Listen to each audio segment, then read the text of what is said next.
ప్రభునందు ప్రియమైన సహోదర సహోదరులందరికీ నా హృదయపూర్వక వందనాలు తెలియజేస్తున్నాను. ఈరోజు మరి యొక్క వాగ్దానంతో దేవుడు మీ అందరి ముందుకు నన్ను తీసుకొచ్చినందుకు దేవునికి మహిమ. ఈరోజు మీ కొరకు దేవుని వాగ్దానం కీర్తనలు 33వ అధ్యాయం 11వ వచనం చదువుకుందాం. యెహోవా ఆలోచన సదాకాలము నిలుచును, ఆయన సంకల్పములు తరతరములకు ఉండును. ఇక్కడ దేవుడు ఒక చక్కని వాగ్దానంతో దేవుడు మనతో మాట్లాడుతున్నాడు.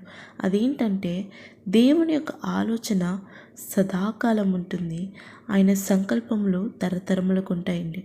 ఇక్కడ మన ఆలోచనలు దేవుని ఆలోచనలు మనము పోల్చుకున్నట్లయితే మనుషుని యొక్క ఆలోచనలు అవి కొద్ది కాలం మాత్రమే ఉంటాయి, అవి సదాకాలం ఉండవు.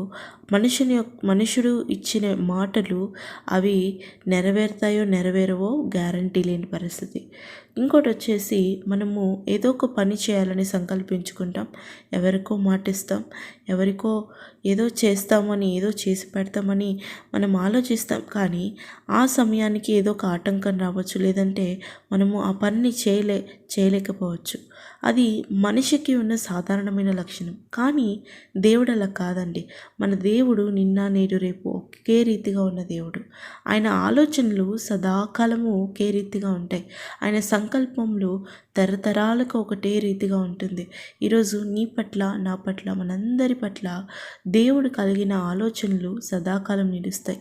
ఆయనకి మనల్ని ఎప్పుడు ఆశీర్వదించాలో, మన ప్రార్థనలకి ఎప్పుడు జవాబు ఇవ్వాలో, మన జీవితంలో ఎప్పుడు కార్యం చేయాలో దేవునికి బాగా తెలుసు. ఈరోజు నువ్వు బాధపడుతున్నావా? నా ప్రార్థనకి ఇంకా జవాబు రాలేదేమో, దేవుడు నా ప్రార్థన ఆలకించట్లేదేమో, ఇంకా నా జీవితంలో కార్యం జరగట్లేదేంటి, ఇంకా నా జీవితంలో అద్భుతాలు జరగట్లేదేంటి, ఇంకా నా జీవితంలో ఆలస్యం అవుతుంది ఏంటని నువ్వు బాధపడుతున్నావా?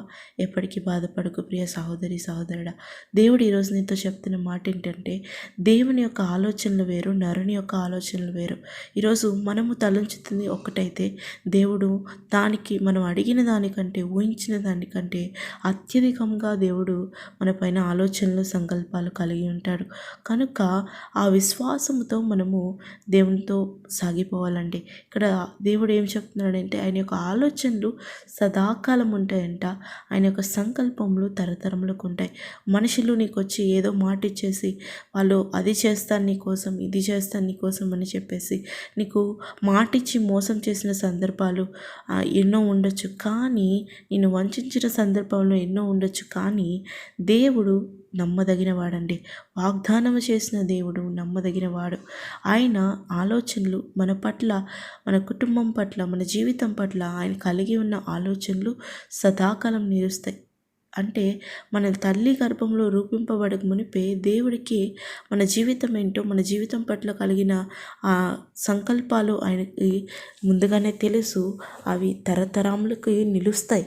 అంటే మన ప్రార్థనలకి ఎప్పుడు జవాబు ఇచ్చాలో, మన జీవితంలో ఎప్పుడు ఏది జరిగించాలో దేవునికి బాగా తెలుసు. ఆయన ఆలోచన మన పట్ల మారవు, ఆయన సంకల్పాలు మన పట్ల మారవండి.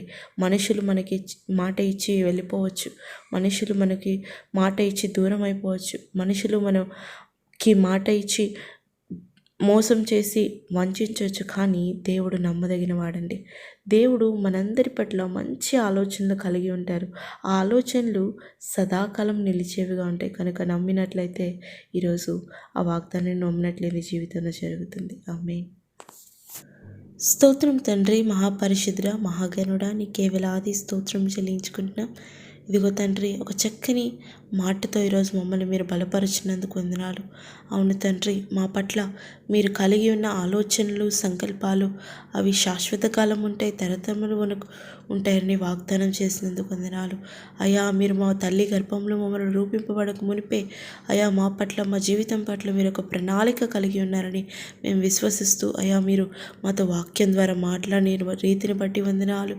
అదే రీతిగా బిడ్డల జీవితంలో కూడా మీరు కలిగి ఉన్న ఆలోచనలు, సంకల్పాలు జరిగించిన అద్భుతాలు జరిగించి ఈ నామాన్ని మహిమపరచుకోమని, ఏవైతే కార్యాలు అయ్యా ఆలస్యం జరుగుతున్నాయో, బాధపడుతున్నారో, ఏవైతే ప్రార్థనలు ఇంకా జవాబు రాలేదని అయ్యా చింతిస్తున్నారో, వాటన్నిటికీ మీరు మీ సంకల్పం చెప్పిన జవాబు దయచేసి నామాన్ని మహిమపరచుకోమని యేసు శక్తిగల నామములో ప్రార్థిస్తున్నాము నా తండ్రి.